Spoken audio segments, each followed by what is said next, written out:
All right, everybody, welcome back. New project. We'll see how far it actually goes.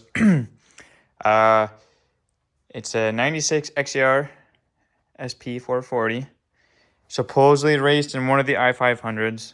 And I kind of have the name that it was registered to then, but no one really knows the name. And there were so many drivers back then that it's hard to know who is who. Excuse me. Technically, it's the second take on the video. I had a whole bunch of stuff, and I kind of basically started back to square one. So I'll just redo it. When I was first doing it, there was a whole bunch of snow. Rewind was frozen. I mean, the whole sled was frozen, everything.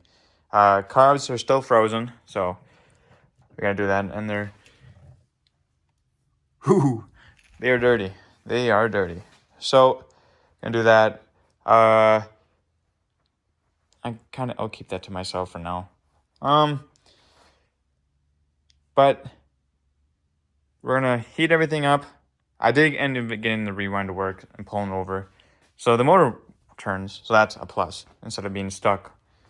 The whole night from maybe about 8 o'clock yesterday up until now, when I go drain it, I've had oil in it sit over because the plugs were not that good. They were very, very crispy.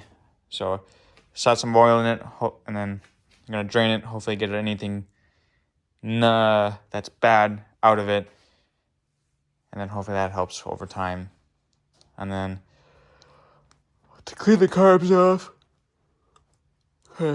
vacuum up the engine bay, make sure there's nothing that gets in it, clean the airbox out, put the carbs back in, new fuel line, new fuel, and we'll go from there. I mean, I paid $180 for this.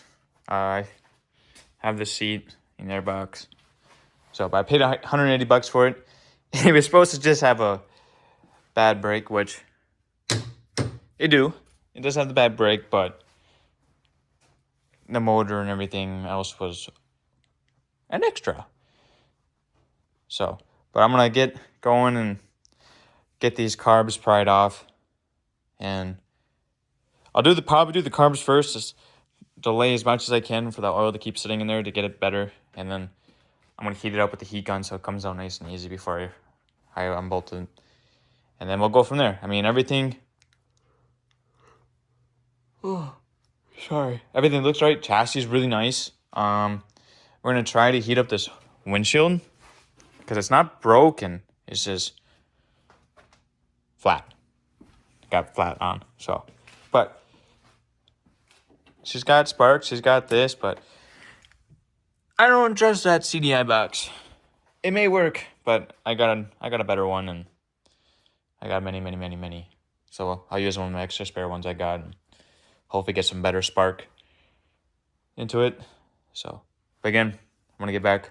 Let me get the carbs off.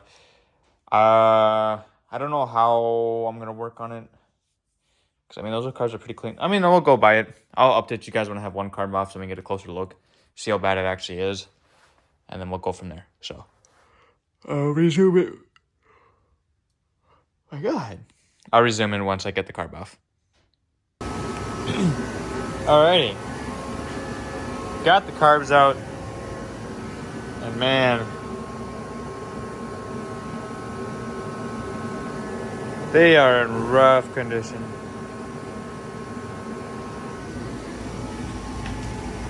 And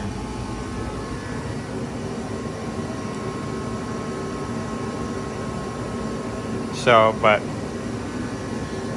I tried to get this one to free up. I eventually just had to cut the line. I broke the throttle up here. This is still fine. It's just the throttle actually like stuck. So new throttle line we'll need. That's no biggie, but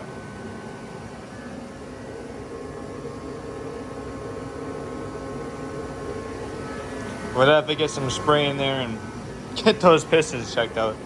If I can get to it, I might take the tank off so I can really clean it. I gotta figure. I'll have to kind of just rambling on to myself real quick, but I'll take these apart. I'm gonna set them in some penetration, some total fluid, maybe some oil, maybe some whatever it may be, and we'll see if I can get those to work. So I like it to keep it original. If I can keep it original, it is. I mean, whatever. I mean, it's already duct tape, and it needs to be redone. So, but I can always keep this stuff, and we'll go from there. But I really want to dig into those. So, but and I'll update you guys once I get most of it all taken apart.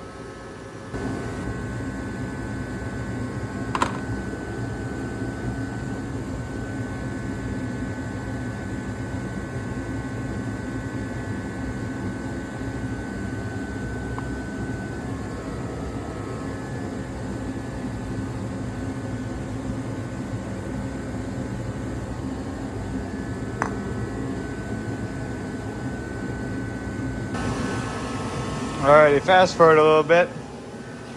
Got the throttle cable off. Took the pipe back off. Was trying to drain the crank. No oil or anything came out, so kind of curious where all the oil went. Right now I'm just getting the rest of the coolant out, and then try to get the motor out, and then we'll go from there. I don't know how far I'll go along with this restoration. I mean, I definitely would like to get it clean, so that's kind of the main reason. Kind of like my main reason to get the motor out. I also want to like make sure everything is good, and I don't want any wear and tear in the motor I don't know about. So when it gets on a bench, at least I can see it a bit better. And then I can just, when I put it back together, I can just do the maintenance. What in the world? Well, that's race spec, but then I can redo these clamps and kind of just make it a better overall looking sled. I mean, sand this down, respray paint it, you know, the good stuff. So that's what we'll do. And yeah, I mean, there's a lot of little things I can do to make the sled look a lot better. So there should be a bit cheaper I can do than the Storm did. So I'll look for that, but that's kind of where I'm just gonna leave this part one as of now.